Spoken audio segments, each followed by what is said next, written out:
Hey, this is Steve Peranto again with Pickleball TV with another instructional video. Think all of you will really get something out of this instructional video.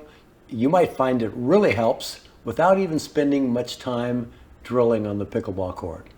But before I get to that instructional video, I want to just promote Seymour Rifkin and the Ride for Riff right now.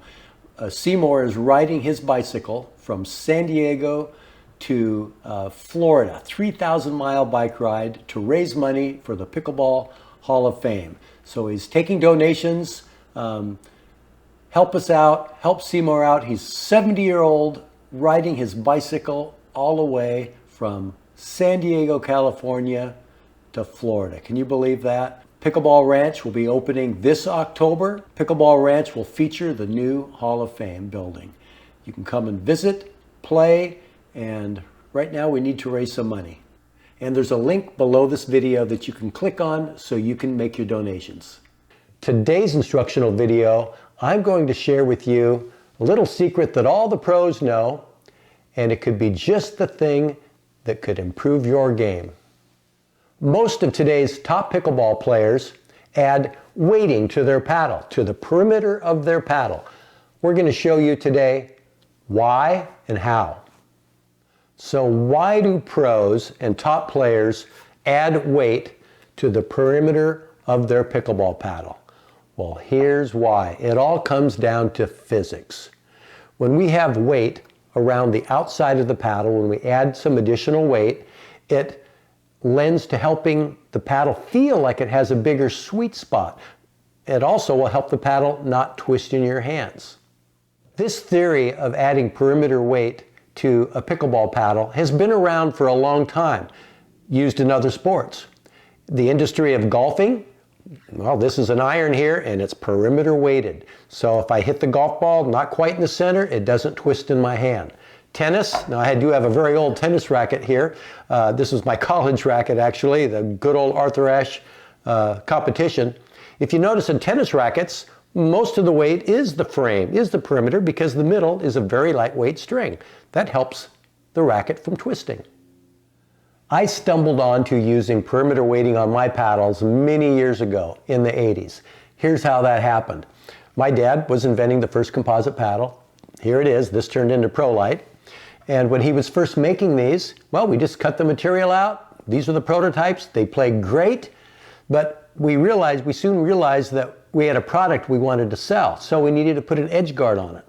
Well, these were the edge guards, and as soon as we put this edge guard on the paddle improved drastically. It felt like our sweet spot was much bigger. The paddle didn't twist in our hand.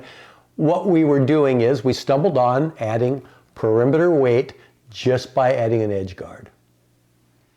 Now I'm going to show you a few tricks on how to add weight to your paddle. One thing you can do is go to the local racket store, sometimes golf store, and they will have lead tape, and it's adhesive on one side. You could add lead tape to your paddle. Here's an example of a paddle that has lead tape on both sides. So that's add some perimeter on each side. You can experiment by putting that lead tape all around the perimeter. You could add more head weight. Now, I will tell you, if you want to add more head weight, it will give you more snap and power, but that may also take away some control. So experiment where you put your weight and how much you add. Something that I do, I've gone away from lead tape, and there's a couple reasons. Lead tape is very expensive. There are some safety issues now with possibly lead tape causing cancer. In fact, it is getting more difficult to even buy the lead tape. If you do use lead tape, I definitely would cover it after you put it on your paddle so you're not constantly touching it. But what I do to add weight to my paddle, I just use good old duct tape. It's easy to tear and get the right width. Duct tape is also heavy. Experiment with putting just duct tape around your paddle and adding the weight that you like. I then cover it up with, this is hockey tape that they use on hockey sticks. You can get this at almost any sporting goods store. I like to cover up my duct tape with this. Very inexpensive. It will also add a little bit of weight to the perimeter just by itself. And you can replace this anytime you want, make your paddle look brand new every time you go out, take it off, put on some new tape. It's very inexpensive.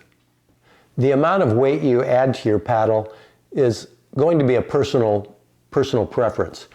I'm finding most players are adding anywhere from a ½ ounce to an ounce. I hope this instructional video has helped you understand why and how to add weight to your paddle. By doing that, you're going to increase your sweet spot. At least it's going to feel like your sweet spot's bigger because the paddle won't twist in your hand as much. Now, the big thing I want to emphasize is experiment. Don't go hog wild and add 2 ounces to your paddle right away. Start out with maybe ¼ ounce, ½ ounce. See how that feels.